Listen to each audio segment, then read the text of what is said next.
Hello everyone, my self Rahul Vyas from PSC अड्डा। Friends, आज हम बहुत ही महत्वपूर्ण सिद्धांत के बारे में चर्चा करने वाले हैं जो ज्योग्राफी में काफ़ी इम्पोर्टेंट रखता है। ये सिद्धांत है प्लेट विवर्तनिकी का सिद्धांत। प्लेट टेक्टोनिक थ्योरी आखिर है क्या और इसमें क्या कहा गया है, किस प्रकार से यह इम्पोर्टेंस रखता है हमारी ज्योग्राफी में, इसमें हम आज डिस्कस करने वाले हैं। सबसे पहले यहाँ पर जब हम प्लेट विवर्तन के सिद्धांत को अच्छे से जानें, इसके इतिहास के बारे में हम चर्चा करने वाले हैं।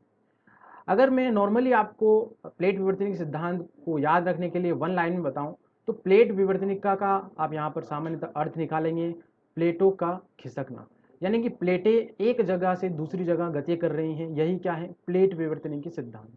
अब यहाँ पर हम सर्वप्रथम इस प्लेट विवर्तनिक सिद्धांत से संबंधित जो इतिहास में सभी समय पर जो सिद्धांतों के बारे में इस पर चर्चा हुई है वह हम यहाँ पर पहले कर लेते हैं।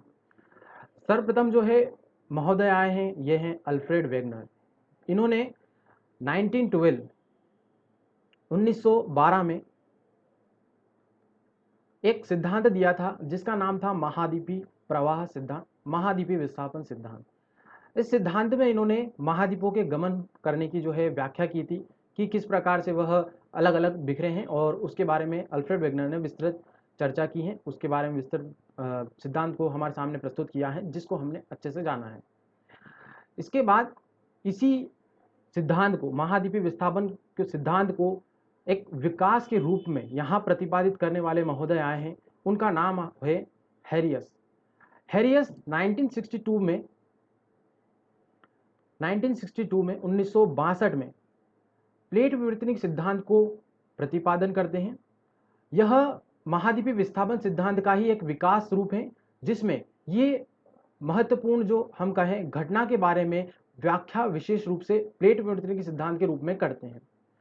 हेरियस ने 1962 में इस प्लेट विवर्तनिक सिद्धांत का जब प्रतिपादन कर दिया तो हमारे यहाँ पर कुछ इसमें स्पष्ट रूप से हमारे सामने भौगोलिक जो जानकारियां हैं, भौगोलिक अन्वेषण है, वह हमारे सामने जो है खुलकर सामने आने लगे। अब इनके बाद और भी महाशय हुए जिन्होंने इस पर विस्तृत व्याख्या करना शुरू किया। जब हैरियस ने प्लेट विवर्तनिक सिद्धांत का प्रतिपादन किया तो उस पर डीपी मैकेंजी ने तथा आर एल पार्कर ने 1967 में 1967 में इस पर और भी ज़्यादा प्रकाश किया, रिसर्च किया, अनुसंधान किया और उसकी जो है व्याख्या की। फिर 1968 में जब डब्ल्यू जे मॉर्गन महोदय ने इस प्लेट विवर्तनिक सिद्धांत पर कुछ मॉडिफिकेशन करके, ठीक है, इसको परिमार्जित कर,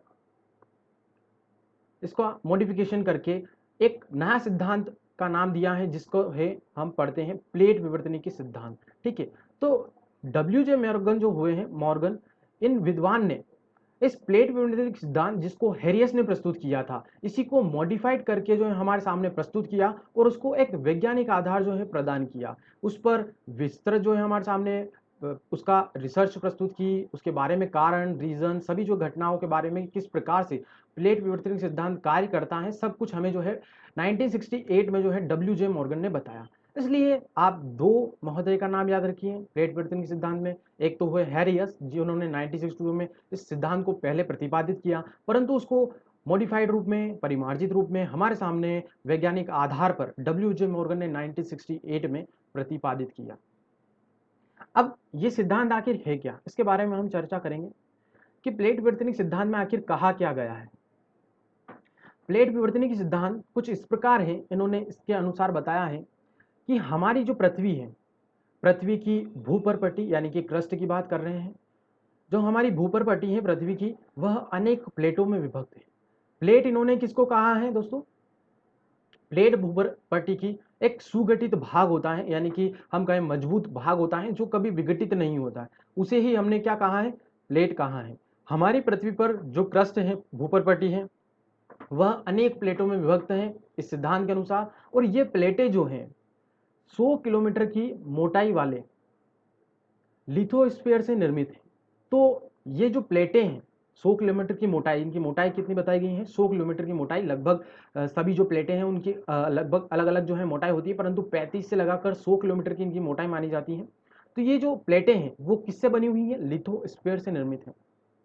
एवं एथनोस्फीयर पर जो है यह तैरती रहती है। इस सिद्धांत में यह बताया गया है कि लिथोस्फीयर से यह प्लेटें बनाई हैं, निर्मित हैं और इनका निर्माण हुआ है और यह क्या कर रही हैं, एथनोस्फीयर पर तैर रही है।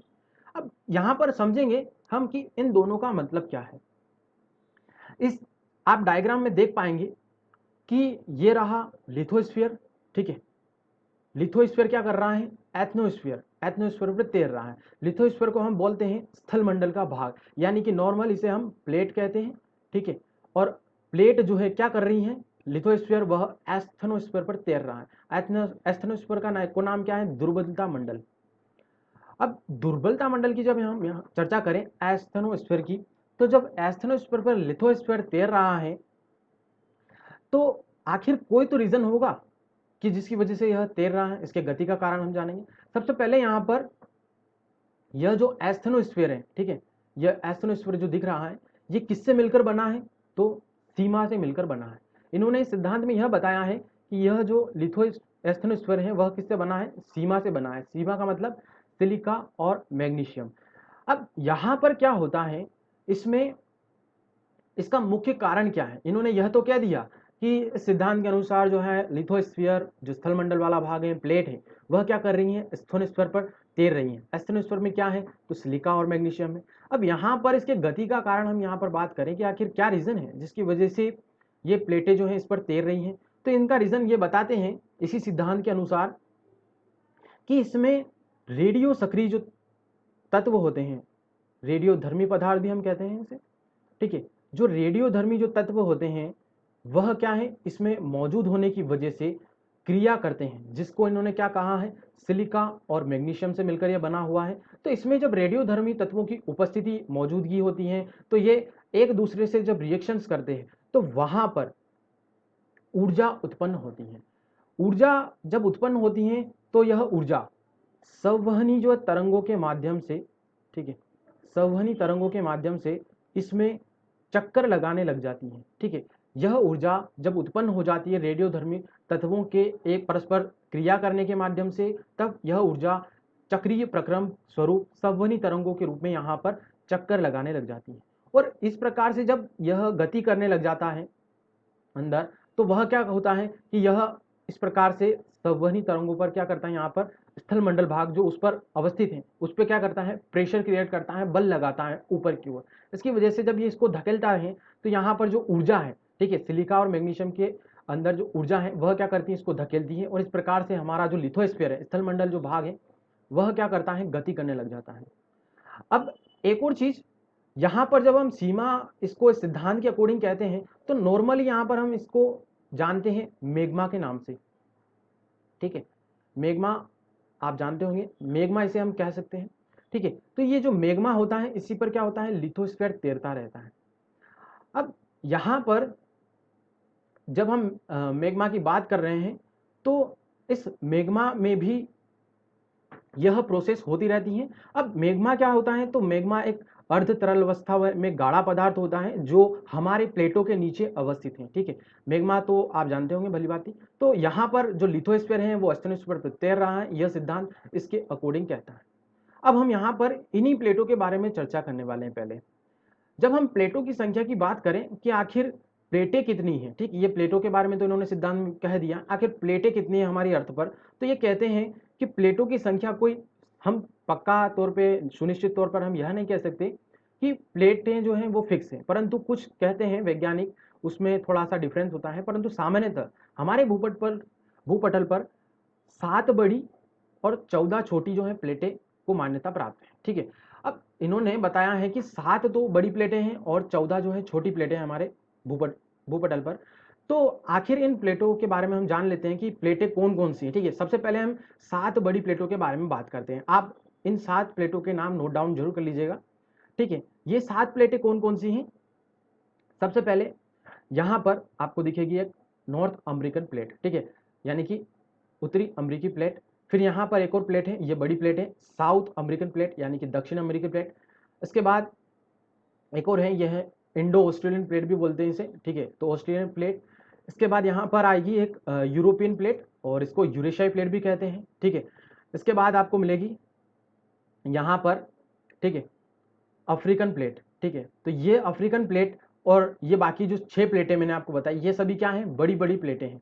इसके अलावा यहाँ पर आपको दक्षिण अमेरिका के साउथ में आपको मिलेगी अंटार्कटिक प्लेट। ठीक है, यहाँ पर आपको अंटार्कटिकल प्लेट मिल जाएगी।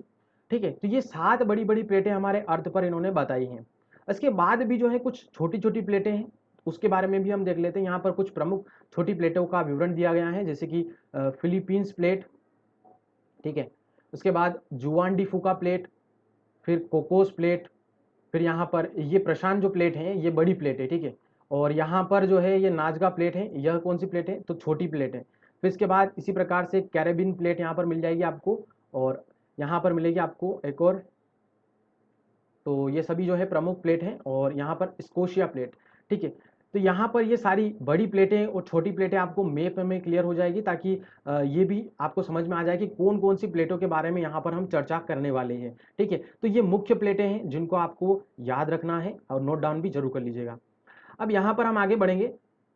जब हम प्लेटों के बारे में बात करें कि प्लेटें कितनी प्रकार की होती हैं, ठीक है, तो यहाँ पर मुख्य रूप से प्लेटें जो हैं वह 2 प्रकार की होती हैं, 2 वर्गों में इनको बांटा जाता है। परंतु यहाँ पर हम इसको 3 भाग में देखते हैं। कैसे? सबसे पहले जो प्रकार है वह है महासागरीय प्लेट, दूसरा है इसका प्रकार महाद्वीपीय प्लेट, और तीसरा जो प्रकार है वह कौन सा है, मिश्रित प्लेट का प्रकार है, जिसमें महासागरीय और महाद्वीपीय प्लेट होती है। अब महासागरीय प्लेट क्या है यहाँ पर समझिएगा। महासागरीय प्लेट जो होती हैं वह निर्मित किससे होती हैं, तो ज्वालामुखी के बेसाल्ट चट्टानों के द्वारा यह बनती है। जब ज्वालामुखी का जो लावा होता है वह धरातल पर पहुंच जाता है, तो उसके जमने की वजह से वहां पर क्या हो जाती हैं, बेसाल्ट चट्टानें बन जाती हैं, और इसी बेसाल्ट चट्टानों से जो है यह महासागरीय प्लेट का जो है निर्माण होता है। अब ये जो महासागरीय प्लेटें होती हैं, ठीक है, तो ये क्या होती हैं, भारी होती हैं।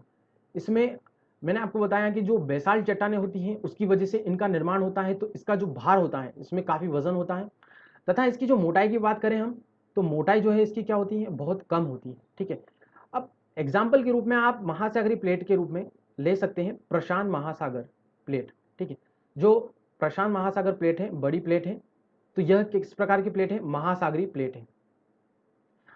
इसी प्रकार से जब हम सेकेंड प्लेट के प्रकार को देखें तो महाद्वीपीय प्लेट। अब महाद्वीपीय प्लेट के निर्माण के बारे में बात करें हम, तो इन महाद्वीपीय जो प्लेटों का निर्माण होता है हल्के पदार्थों से होता है। ठीक है, हल्के पदार्थों से निर्माण होने की वजह से क्या होती हैं, ये प्लेटें हल्की होती हैं। हल्के पदार्थ जैसे कि जो ग्रेनाइट होता है, ठीक है, तो ग्रेनाइट जो चट्टानें होती हैं उनसे इनका निर्माण हो जाता है, परंतु ये हल्के होते हैं, इस वजह से महाद्वीपीय जो प्लेटें हैं वह भी क्या हो जाती हैं, हल्की हो जाती हैं, और इसी वजह से इनकी जो मोटाई है वह भी क्या हो जाती है, तो मोटाई जो है बहुत ज़्यादा होती है, मोटाई इनमें काफ़ी जो है चौड़ाई होती है। ठीक है, और महाद्वीपी जो है प्लेट के रूप में आप एग्जाम्पल के रूप में ले सकते हैं, जैसे कि अंटार्कटिका प्लेट और अंटार्कटिका प्लेट, ठीक है, और यूरेशियाई प्लेट। ठीक है, ये जो है दोनों क्या है, यूरेशियाई प्लेट, यह है महाद्वीपी प्लेट का प्रकार है। इसके बाद एक और तीसरा प्रकार होता है प्लेट का, वह है महासागरीय और महाद्वीपीय प्लेट का प्रकार। ठीक है, तो महासागरीय और महाद्वीपीय प्लेट में क्या होता है, यह दोनों जो है पदार्थों से मिलकर बनती हैं, और इसमें दोनों जो है गुण विद्यमान होते हैं, महासागरीय प्लेट के भी होते हैं, महाद्वीपीय प्लेट के भी होते हैं। एग्जाम्पल के रूप में यहाँ पर आप ले पाएंगे अमरीकी प्लेट का उदाहरण। ठीक है, जो अमरीकी प्लेट है यानी कि उत्तरी अमरीकी प्लेट और दक्षिण अमरीकी प्लेट की यहाँ पर बात कर रहे हैं, तो ये किस प्रकार की प्लेट का उदाहरण है, महासागरीय और महाद्वीपीय प्लेट, दोनों का मिक्सचर है ये प्लेट। अब ये 3 प्रकार की प्लेटों के बारे में हमने डिस्कस किया है कि प्लेट के जो अलग अलग जो प्रकार हैं उनका निर्माण किससे होता है, वह भारी होती है, हल्की होती हैं, और उनके जो एग्जाम्पल हैं, ठीक है, कि कौन सी प्लेट जो है वो महाद्वीपीय है, उनको भी मैंने आपको बताया। अब यहाँ पर हम प्लेट के बाद हम डिस्कस करेंगे प्लेट किनारों के बारे में।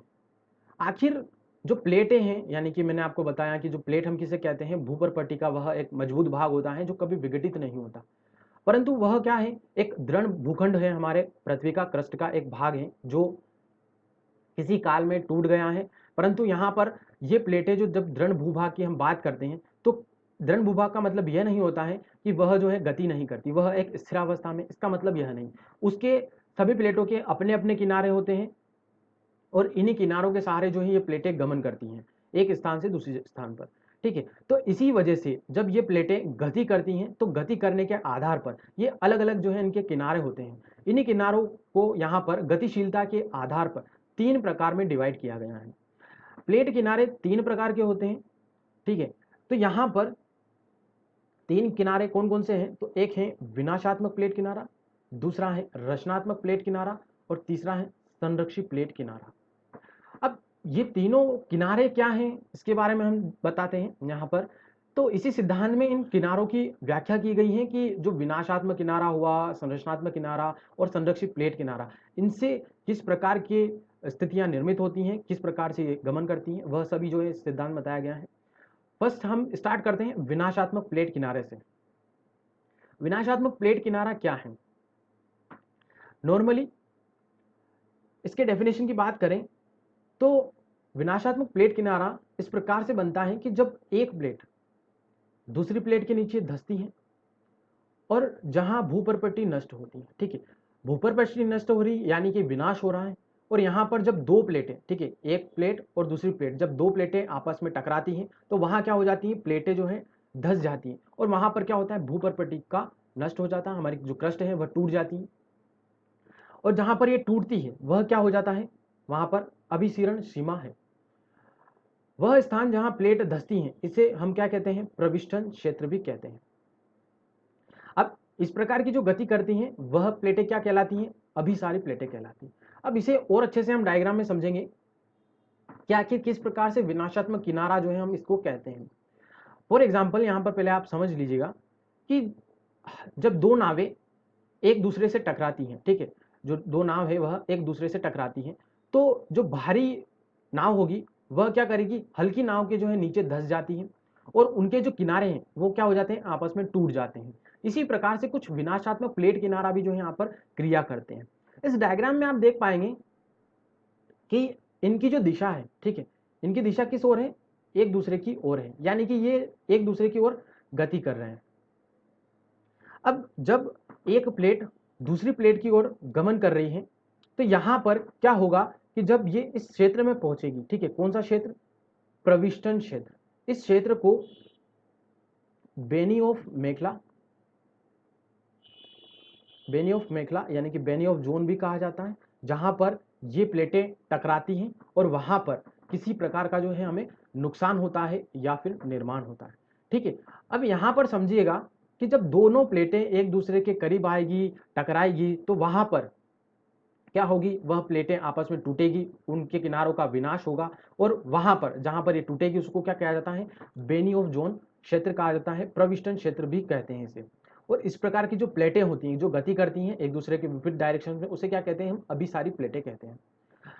अब यहां पर जब ये प्लेटें टूटती हैं, ठीक है, यहाँ पर जब प्लेटें क्या होती हैं, टूट जाती हैं या फिर धंस जाती हैं, ठीक है, तो अब इसमें भी यहाँ पर अलग अलग जो है प्लेटों के अकॉर्डिंग, जैसे कि हमने जो प्लेटों के प्रकार देखे हैं उसके अकॉर्डिंग यहाँ पर 3 स्थितियां इस विनाशात्मक प्लेट किनारे में हमें देखने को मिलती हैं।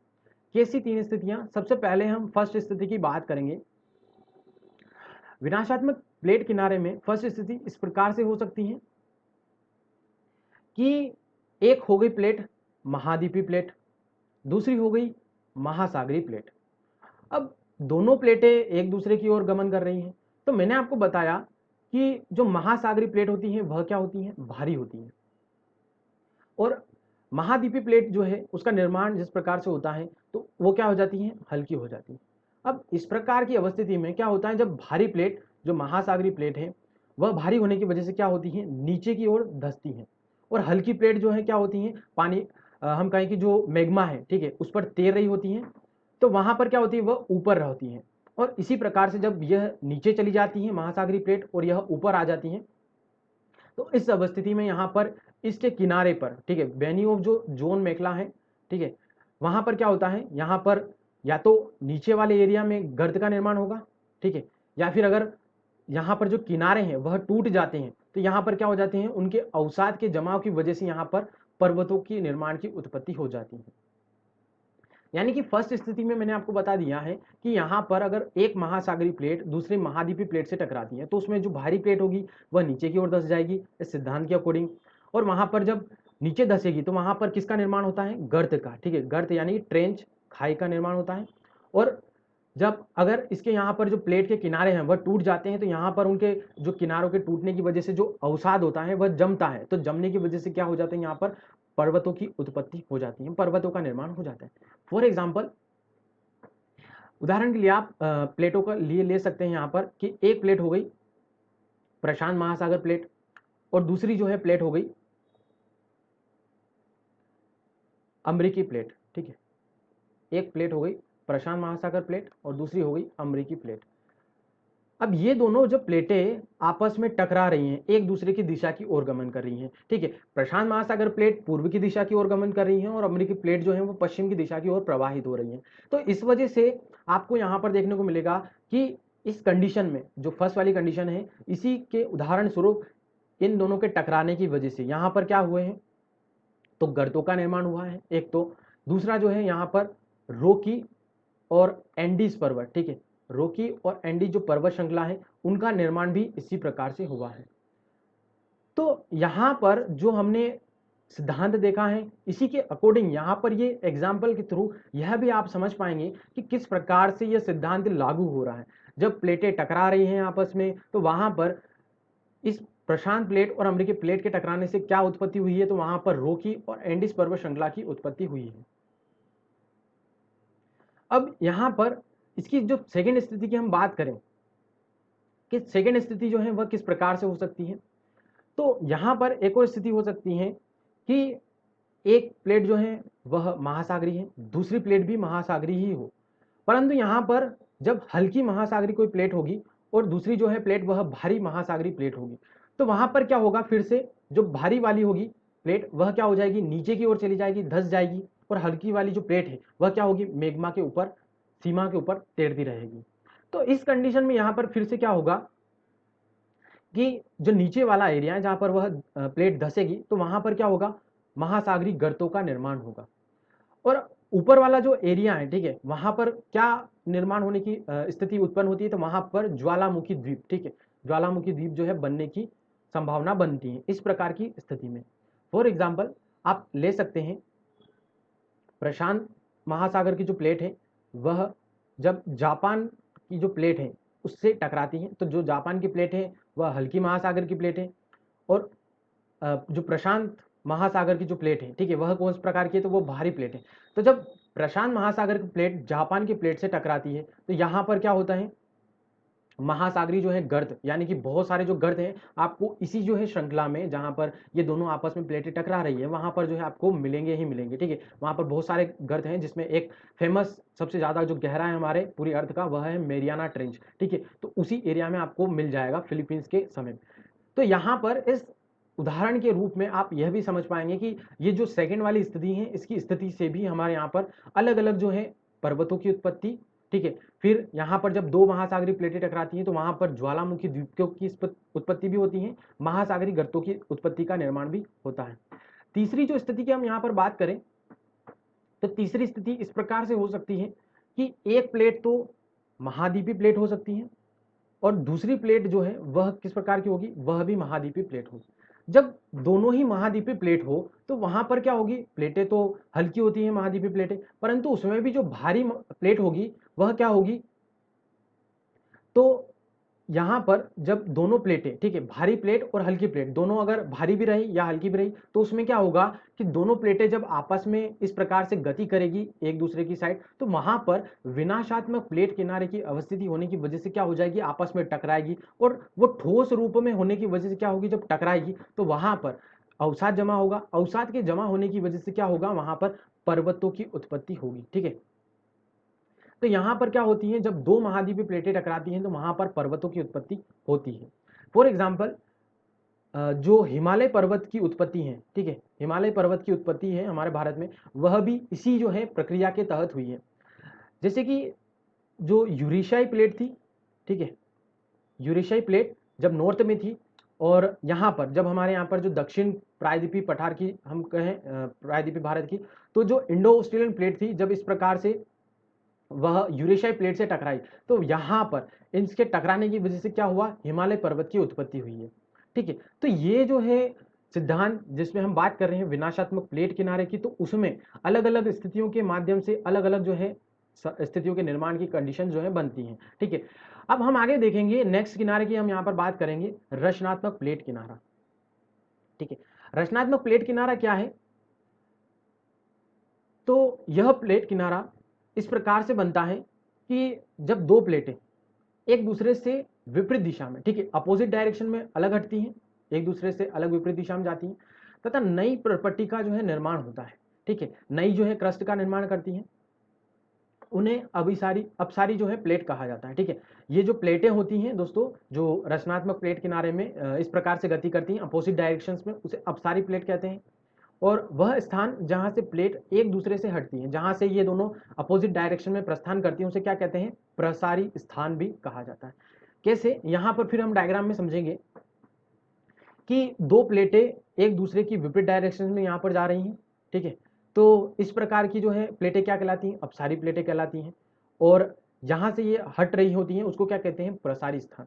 अब यहाँ पर समझेंगे आप कि यहाँ पर जो रचनात्मक किनारा है, रचना का मतलब क्या होता है? किसी का निर्माण करना। तो इस अस्थिर स्थिति में, इस प्लेट किनारे की स्थिति में यहाँ पर नई प्रॉपर्टी का निर्माण होता है। कैसे नई प्रॉपर्टी का निर्माण होता है? समझिएगा कि ये प्लेटें जो है किस पर तैर रही हैं? तो मैग्मा पर तैर रही हैं, सीमा पर तैर रही हैं। अब सीमा पर मैंने आपको बताया है कि इसमें क्या होता है? ऊर्जा उत्पन्न होती है, जिसकी वजह से ये प्लेटें तैरती हैं। अब यहाँ पर जो मैग्मा है, ठीक है, जो तरल अवस्था में मैग्मा तैर रहा है अंदर, ठीक है, वो मैग्मा गति कर रहा है, तो मैग्मा जो है वह क्या करता है? जब ये दोनों प्लेटें आपस में एक दूसरे से हटती, तो जो ये यहाँ पर गैप बनती है, ठीक है, तो एस्ट्रोनोस्फीयर का जो मैग्मा है, ठीक है, इसी गैप से क्या होता है? यहाँ से बाहर आता है। ठीक है, यह मैग्मा जब ऊपर आ जाता है इस दरार से, ठीक है, भ्रंश से जब यहाँ पर मैग्मा निकल आता है हमारे यहाँ पर एस्ट्रोनोस्फीयर से, तो जब ये भूपर पृष्ठ पर पहुंचता है, ठीक है, इस वाले एरिया में, यानी कि हमारे जो क्रस्ट है वहां पर पहुंचता है, तो वह क्या करता है? यहाँ पर प्रकृति के प्रभाव से, ठीक है, विभिन्न जो प्रभाव अर्थ जो है उस पर डालती हैं, तो उस पर वातावरण का प्रभाव जब इफेक्ट होता है, तो वहां पर क्या हो जाता है? जो लावा होता है, ठीक है, जो मैग्मा है ऊपर की ओर आता है तो उसे हम लावा कह देते हैं। जो जब लावा होता है वह क्या हो जाता है? यहाँ पर फैल जाता है। इस प्रकार से जब लावा फैल जाता है तो यहाँ पर क्या होता है? लावा के ठंडे होने की वजह से वह यहाँ पर जम जाता है, और इस प्रकार से यहाँ पर जब लावा ठंडे रूप में जम जाता है तो वह क्या कर देता है? एक यहाँ पर क्रस्ट का, नई क्रस्ट का जो है निर्माण कर देता है। इस प्रकार से यहाँ पर जब दो प्लेटें अपोजिट डायरेक्शन में प्रस्थान करती है, तो जो मैग्मा होता है एस्ट्रोनोस्फीयर से वह निकल आता है दरार के माध्यम से, भ्रंश के माध्यम से, और वह क्या हो जाता है? ऊपर की ओर आने पर जम जाता है, और इस प्रकार से एक नई क्रस्ट का निर्माण करता है। फॉर एग्जाम्पल, फिर से यहाँ पर हम उदाहरण लेंगे। उदाहरण के रूप में इस रचनात्मक किनारे में अटलांटिक जो कटक है, ठीक है, मध्य अटलांटिक कटक जो है उसका निर्माण भी कुछ इसी प्रकार से हुआ है। अब अटलांटिक कटक का जो निर्माण है वह किस प्रकार से हुआ, समझेंगे आप यहाँ पर कि जो अमेरिकी प्लेट है वह किस डायरेक्शन में प्रवाहित हो रही है? तो पश्चिम की दिशा में निरंतर जा रही है। और जो यूरेशियाई प्लेट है और अफ्रीकी प्लेट है वह किस डायरेक्शन में जाती हैं? तो हमेशा पूर्व की ओर गमन करती हैं। अब यहाँ पर क्या हो रहा है? यहाँ पर जो पूर्वी प्लेट है, ठीक है, यानी कि यूरेशियाई प्लेट, और हम कह रहे हैं कि अफ्रीकी प्लेट, ठीक है, जो यूरेशियाई प्लेट है वह किस ओर जा रही है? पूर्व की ओर जा रही है। और अमरीकी प्लेट जो है वह किस ओर जा रही है? तो पश्चिम की दिशा की ओर प्रवाहित हो रही है। जब वह दोनों अलग अलग जो है दिशाओं में जा रही हैं अपोजिट डायरेक्शन में, तो वहां पर क्या हो रही है? दरार का निर्माण होता है। अब इन दोनों के बीच में जब दरार बनी, तो वहां से क्या हुआ कि मैग्मा वह धरातल पर पहुंचा, और इसी प्रकार से जब धरातल पर वह जमने लगा तो वहां पर जो है एक नई क्रस्ट का निर्माण हुआ। ठीक है, जिसे हमने क्या कहा है? अटलांटिक कटक, जिसमें अटलांटिक महासागर, ओशन का जो है निर्माण फिर बाद में हुआ है। तो इसी प्रकार से अटलांटिक कटक का जो है निर्माण हुआ है अपोजिट डायरेक्शन में प्लेटों के गमन की वजह से। और ये जो पूरी प्रक्रिया है रचनात्मक प्लेट किनारे की, इस प्रकार से यहाँ पर इनका जो है नई क्रस्ट का निर्माण होता है। अब यहाँ पर हम बात करेंगे नेक्स्ट किनारे की, कि एक और जो है किनारा होता है, ठीक है। तो पहले में यहाँ पर बात कर लेते हैं एक और किनारे की, कि संरक्षित प्लेट किनारा जो है वह क्या है, ठीक है। तो यहाँ पर हम देख लेते हैं इस संरक्षित प्लेट किनारे में, जहां न तो कोई जो है भूप्रपट्टी का जो है निर्माण होता है और न ही जो है कोई प्रपट्टी का विनाश होता है, यानी कि न तो कोई प्रपट्टी बनती है न जो है उसका निर्माण होता है, उन्हें रूपांतर सीमा जो है कहते हैं। ठीक है, इस सीमा को एक और रूपांतर सीमा भी कहते हैं। इसका कारण है कि सीमा पर प्लेटें जो हैं एक दूसरे के साथ साथ क्षैतिज तथा जो है दिशा में सरक जाती हैं। तो साथियों, यहाँ पर किस प्रकार से एक संरक्षित प्लेट किनारे में न तो प्रपट्टी का निर्माण होता है, न ही जो है वहाँ पर जो है किसी का विनाश होता है। बस वह एक ही जो है समानांतर दिशा में चलती रहती हैं और इसे हम क्या कहते हैं, एक रूपांतर सीमा भी कहते हैं। ठीक है, अब यहाँ पर किस प्रकार से यह संरक्षित प्लेट किनारा जो है गति करता है, वह यहाँ पर जानिए कि जब दो प्लेटें इस प्रकार से किसी भी एक डायरेक्शन में, या तो इस साइड या फिर इस साइड, जब ये गति करती रहती हैं, तो यहाँ पर जब समानांतर गति करने की वजह से ये क्या करती रहती हैं, आपस में टकराती नहीं है और न जो है किसी परपट्टी का निर्माण होता है और न जो है यहाँ पर नष्ट होता है। परंतु यहाँ पर क्या होता है कि एक स्थिति इस प्रकार से हो सकती है कि यह जो प्लेट है वह क्या हो जाए, या तो ऊपर उठ जाए और एक प्लेट जो है नीचे की ओर धंस जाए। तो इस स्थिति में क्या होगा कि यहाँ पर एक भ्रंश, ठीक है, एक भ्रंश दरार का निर्माण हो जाता है, जिसे क्या कहते हैं, उसे ट्रांसफॉर्म भ्रंश कहा जाता है। ट्रांसफॉर्म भ्रंश का उदाहरण आप ले पाएंगे कि जो यूरेशियाई प्लेट है, यूरेशियाई प्लेट और अफ्रीकन प्लेट, इन दोनों के बीच में आपको एक भ्रंश नजर आती है, जहां पर अभी वर्तमान में जल भरा हुआ है, तो इन दोनों के बीच में आपको भ्रंश मिलेगी, जिसको बोलेंगे ट्रांसफॉर्म भ्रंश। ठीक है, ये संरक्षित प्लेट किनारा होता है जिसमें किसी प्रकार का हमें कोई नुकसान नहीं होता और इसी प्रकार से ये प्लेटें जो है समानांतर गति करती रहती हैं। अब हम आगे देखेंगे कि प्लेटों की गति क्या होती है। पृथ्वी पर बहुत सारी जो प्लेटें हैं वह सभी जो है उनकी मोटाई अलग होती है, चौड़ाई अलग होती है। इसी प्रकार से जो प्लेट की गति होती है उसमें भी जो है डिफरेंट होती है। ठीक है, कुछ प्लेटें स्पीड से गमन करती हैं, ज़्यादा तेज, कुछ कोई स्पीड से कम गमन करती हैं। तो यहाँ पर हम बात करेंगे मुख्य रूप से कि अगर कोई महाद्वीपीय प्लेट है तो उसकी एवरेजन स्पीड कितनी होती है, 2 सेंटीमीटर प्रतिवर्ष होती है। यानी कि कोई भी अगर महाद्वीपीय प्लेट है तो वह 2 सेंटीमीटर जो है एक साल में खिसक जाती है।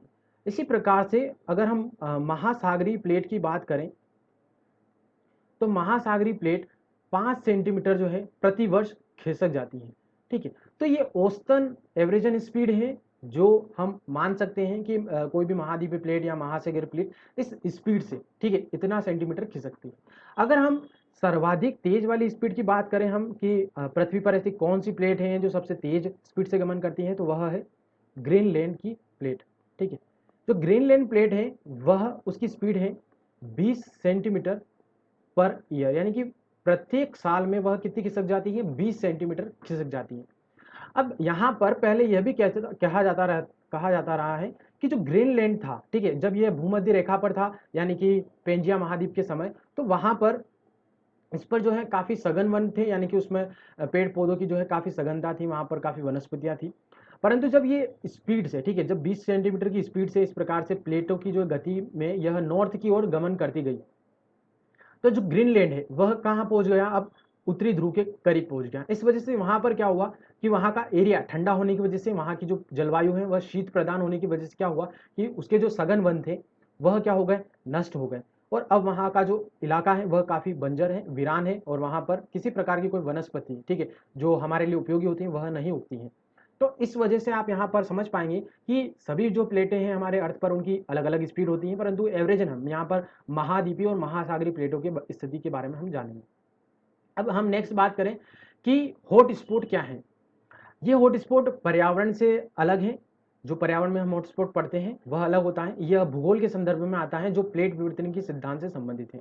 ठीक है, हॉट स्पॉट क्षेत्र क्या होता है कि हम बात करें कि जो भूप्रपट्टी है या प्लेट, ठीक है, भूप्रपट्टी या प्लेट के नीचे जो मैग्मा है, ठीक है, मैग्मा यानी कि मेंटल, ठीक है, तो जो मेंटल होता है मैग्मा, इसमें क्या होते हैं कि रेडियोधर्मी जो तत्वों की उपस्थिति होती है, जिसकी वजह से वो क्या करती हैं, ऊर्जा उत्पन्न करती है। परंतु अगर इसी मैग्मा में अगर रेडियो तत्वों की अधिकता हो जाती है तो वहां पर क्या होगी, अधिक भूतापी ऊर्जा, यानी कि अंदर जो है काफी ज्यादा ऊर्जा उत्पन्न हो जाएगी इसी मेंटल में, और इस क्षेत्र को क्या बोला जाता है, फिर हॉटस्पॉट क्षेत्र कहा जाता है। यानी नॉर्मली हम उस क्षेत्र को हॉटस्पॉट कहेंगे प्लेट विवर्तन के सिद्धांत में जहां पर उसके मेंटल में काफी जो है भूतापी ऊर्जा उत्पन्न हो जाए।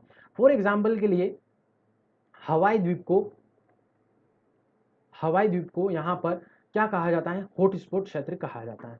अब एक और चीज आती है कि जब मैंने आपको बताया कि किस प्रकार से ये प्लेटें जो है ऊर्जा के माध्यम से जो है गमन कर रही है। तो वहाँ पर क्या होता है कि इस प्रकार से जो मैग्मा में ऊर्जा उत्पन्न होती है वह क्या करती हैं, स्थल मंडल भाग यानी कि लिथोस्फीयर को क्या करती हैं, धकेलती हैं।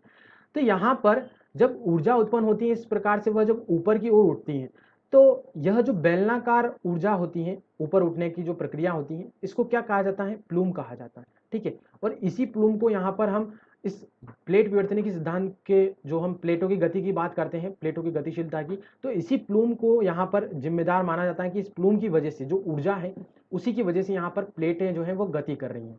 ठीक है, तो हॉट स्पॉट क्षेत्र क्या होता है, जहां पर ज्यादा भूतापी ऊर्जा उत्पन्न हो जाए उसको हम कहते हैं। अब यहाँ पर हम नेक्स्ट बात करेंगे कि आखिर प्लेट विवर्तन की सिद्धांत का जो प्रभाव क्या होता है, इम्पैक्ट क्या होता है, इसकी वजह से किन किन स्थितियों का निर्माण होता है। विभिन्न जो है हमारे भूपटल पर काफी जो है इसकी वजह से क्रियाएं होती हैं, जैसे कि एक तो होता है हमारे अर्थ पर भूकंपों की उत्पत्ति होती है। दूसरा जो है यहाँ पर हमारे अर्थ पर विभिन्न जो है ज्वालामुखियों का जो निर्माण है वह भी किसकी वजह से होता है, तो प्लेट विवर्तन की सिद्धांत की वजह से ही हुआ है। इसी प्रकार से हमारे अर्थ पर द्वीपों का निर्माण होता है, फिर गर्तों का निर्माण होता है, तथा जो अलग अलग जो पर्वत हैं, मोड़दार पर्वत कहें हम, तो पर्वतों का जो निर्माण है, ठीक है, पर्वतों की उत्पत्ति भी किस वजह से होती है, तो इसी प्रकार से प्लेटों के टकराने की वजह से होती है। फिर जो समुद्र का नीतल वाला एरिया है, ठीक है, समुद्र नीतल का जो एरिया होता है वह भी प्रसरण करता रहता है, यानी कि एक जगह से दूसरी जगह जाता रहता है, तो वह भी किस वजह से होता है, तो इसी जो है प्लेट विवर्तन के सिद्धांत की वजह से होता है। तो ये विभिन्न जो क्रियाएं हमारे पृथ्वी पर घटित होती हैं जो प्लेटों से संबंधित हैं वह इसकी वजह से घटित होती हैं। तो यहाँ पर हमने इस टॉपिक में देखा कि आखिर प्लेटें क्या हैं, किस प्रकार से अलग अलग प्लेटों में निर्माण होती हैं, टकराती हैं, उसके बारे में हमने जाना। अगर आपको मेरी जो है क्लास पसंद आई हो तो आप अपनी जो है प्रतिक्रिया देना ना भूलें। और आज के लिए मैं अपनी वाणी को विराम यहीं पर देता जो है आपसे अलविदा कहता हूँ। और अगर आपको ज़्यादा जानकारी चाहिए तो हमारी जो है साइट विजिट कर सकते हैं paceadda.com को।